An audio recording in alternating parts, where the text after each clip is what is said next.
प्यारे बच्चों नमस्कार। मैं प्रधान सिंह मीणा, सहायक आचार्य, government college Gangapur city, BSc mathematics second year की क्लास में आपका स्वागत करता हूं। Partial differential equation Lagrange method हम पढ़ रहे थे, जिसमें लास्ट लेक्चर में हमने लांगराज मेथड के बारे में डिस्कस किया था और उसके कुछ एग्जाम्पल के बारे में भी आपको मैंने बताया था। आज हम कुछ और एग्जाम्पल्स के बारे में डिस्कस करेंगे, जिससे हमारा जो मेथड है वो और अच्छे से क्लियर हो सके। तो देखते हैं कुछ एग्जाम्पल्स। देखो बच्चों, पहला एग्जाम्पल है हमारे पास, solve p+3q = 5z + 10y - x। ठीक है। अब देखो, जो गिविंग इक्वेशन है उसमें से हमें साफ साफ दिख रहा है कैपिटल P की वैल्यू 1 है, कैपिटल Q की वैल्यू 3 है और R की जो वैल्यू है वो है हमारे पास 5z + 10y - 3x। ठीक है। तो सबसे पहले हम सहायक समीकरण लिखेंगे, मतलब ऑक्सिलरी इक्वेशन। तो वो होती है dx/p dy/q और dz/r। ठीक है। p q r की वैल्यू हम यहाँ पर सब्स्टिट्यूट करेंगे तो हमारे पास ये इक्वेशन मिल जाएगी। इसको हम बोलेंगे इक्वेशन नंबर 1। ठीक है। अब देखो, वही मेथड है। हम सबसे पहले ऐसे दो पार्ट्स देखते हैं, ऐसे दो फ्रैक्शन देखते हैं जो इजीली इंटीग्रेट हो जाए। इन तीनों में से कोई भी दो ऐसे लेते हैं जो इजीली इंटीग्रेट हो सके। तो अब आपको साफ साफ दिख रहा होगा, पहले नंबर और दूसरे नंबर के ऐसे फ्रैक्शन हैं जिनको हम लेंगे तो वो इजीली इंटीग्रेट हो जाएंगे।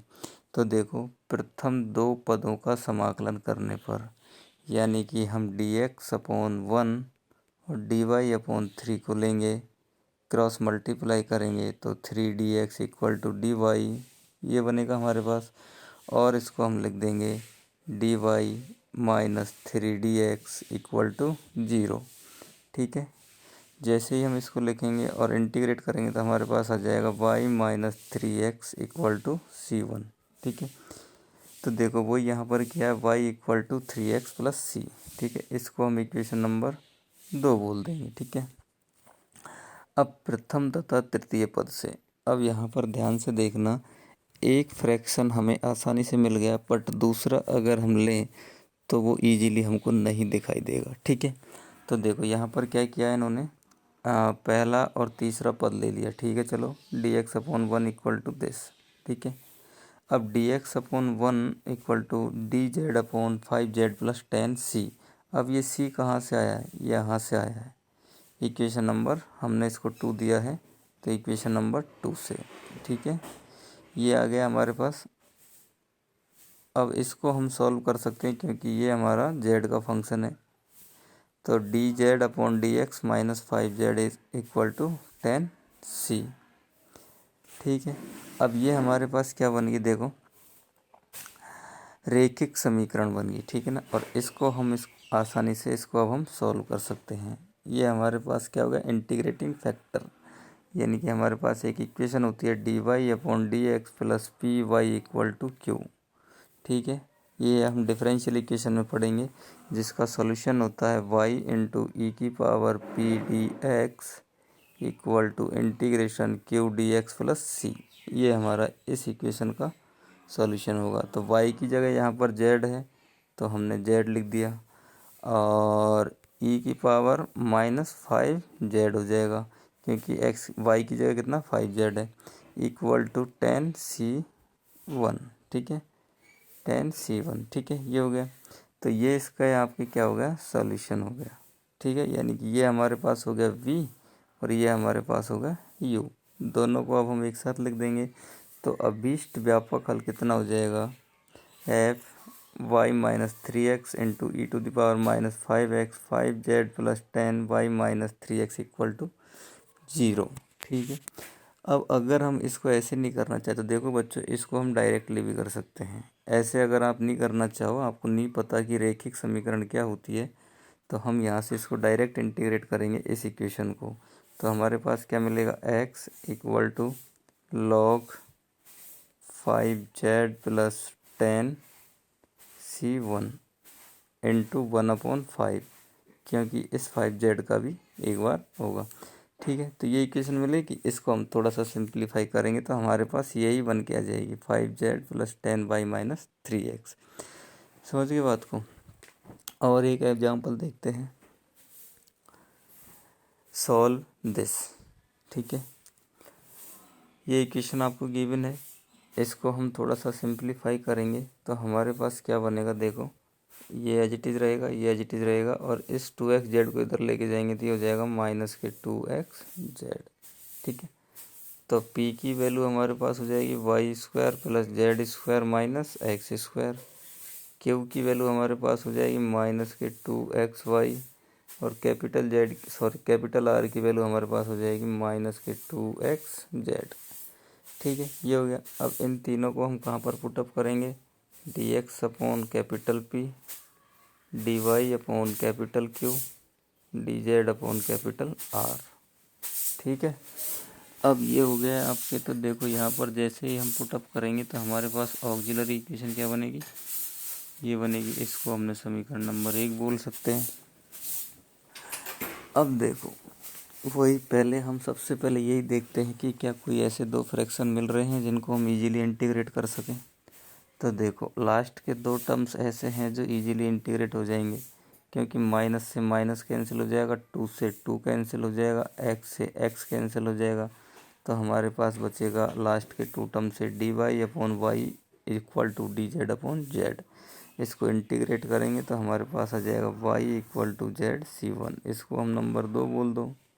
समझ गए बात को। अब देखो, अब दूसरा सॉल्यूशन निकालने के लिए इसको हम u भी बोल सकते हैं। u एक सॉल्यूशन हो गया हमारा ये वाला। अब दूसरा सॉल्यूशन निकालने के लिए हम क्या करेंगे, x y z गुणक लेने पर। ठीक है, ये जो इक्वेशन है इसको नंबर 1 बोला था हमने। x y z अगर हम गुणक ले लेंगे मतलब मल्टीप्लायर्स। ठीक है, तो हमारे पास क्या बनेगा, देखो ये तो ऐसे ही रहेगा, ये भी एज इट इज रहेगा, ये भी एज इट इज रहेगा। अब ये सब किसके बराबर हो जाएगा, x into d x plus y into d y plus z into g z upon x square plus y square plus z square, इसके बराबर हो गया। अब देखो यहाँ पर ये जो इक्वेशन है इसके हम लास्ट के 2 टर्म ले लें। इसके अगर हम लास्ट के 2 टर्म लेंगे तो हमारे पास क्या बनेगा, ये बनेगा। ठीक है, अब इसको इजीली इंटीग्रेट कर सकते हैं, क्योंकि ये जो है f है तो ये इसका डिफरेंशिएशन है ऊपर वाला, यानी कि ये अगर f है तो ये हमारा f डैश है।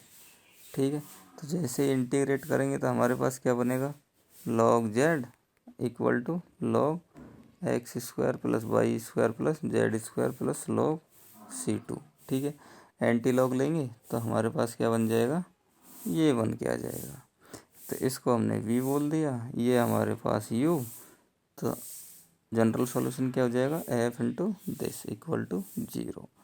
ये हमारे पास दूसरा एग्जांपल था। एक और देखते हैं, चलो ये भी अच्छा एग्जांपल है और इम्पोर्टेंट भी है एग्ज़ाम के लिए। ठीक है ना, देखो ये इक्वेशन आपको गिवन है।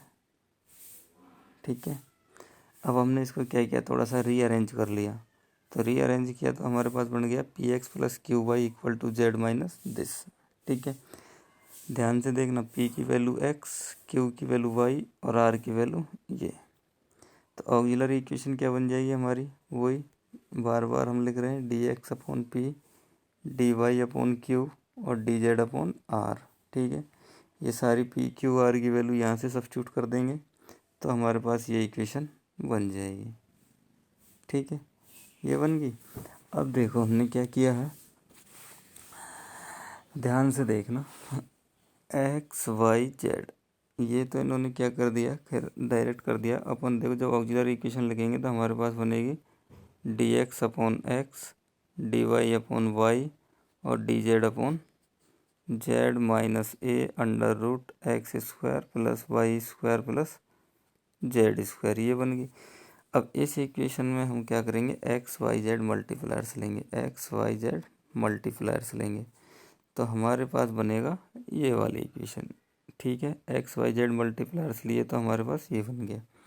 अब देखो यहाँ पर हमने क्या किया, x square plus y square plus z square को क्या मान लिया, यू स्क्वायर मान लिया। जैसे यू स्क्वायर माना तो ये कितना हो गया, यू इंटू डी यू, और नीचे हो जाएगा you square minus a you Z. You ऊपर नीचे से कॉमन लिया और उसको एलिमिनेट कर दिया, तो d u upon u minus a z equal to d z upon z minus a u, d z upon z minus a u. यानी कि ये वाला फ्रैक्शन जो है हमने इस फ्रैक्शन के बराबर कर दिया। समझ गए बात को, ये वाला जो फ्रैक्शन था इसको हमने इसके बराबर कर दिया, तो ये बन गया।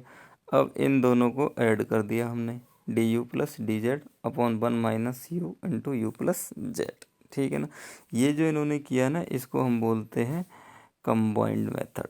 ये मैंने आपको लास्ट लेक्चर में बताया था कि कंबाइंड कैसे कर सकते हैं। ठीक है, तो ये हो गया हमारा कंबाइंड मेथड।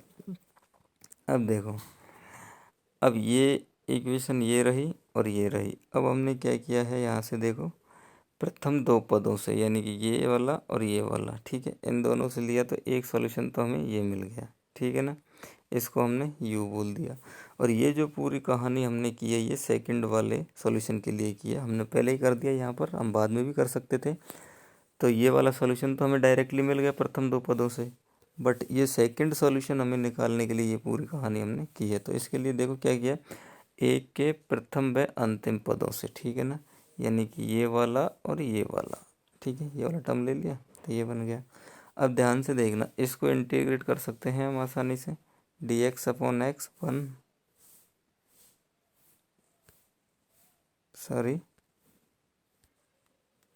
देखो अंतिम दो पदों से D x upon x D u plus d z upon 1 minus A D you 1 minus A into you plus Z. ये प्लस है बच्चों, ध्यान से देखना, ये वाला जो u माइनस जेड है ये u माइनस जेड नहीं, u प्लस जेड है। ठीक है ना, अब इसको x की पावर माइनस ए को तो इधर ले आएंगे, यानी कि x की पावर ये जो है आपके 1 माइनस ए को तो इधर ले आएंगे, तो ये हो जाएगा d x upon x equal to d u plus d z upon u plus z. ठीक है, अब ध्यान से देखना, ये अगर f है तो ये f डैश है। ठीक है, तो इंटीग्रेट करेंगे तो हमारे पास ये बन के आएगा, और इसको थोड़ा सा सिंप्लीफाई कर सकते हैं, u की वैल्यू रख सकते हैं हम वापस से, तो ये बन जाएगा। अब ये हमारे पास v हो गया, ये हमारे पास u हो गया, तो व्यापक सॉल्यूशन कितना हो जाएगा, ये हो जाएगा। तो ये कुछ एग्जांपल्स थे बच्चों, ये कुछ हमारे एग्जांपल्स थे जो आज हमने डिस्कस किए हैं। और भी कुछ प्रॉब्लम्स होंगी और हम कोशिश करेंगे कि और आपको एग्जांपल्स सॉल्व करके बताएं, तो इनको पढ़िए और समझने की कोशिश करिए, और कुछ क्वेश्चंस आप अपनी बुक को देख के भी सॉल्व कर सकते हैं। Thank you for watching the video.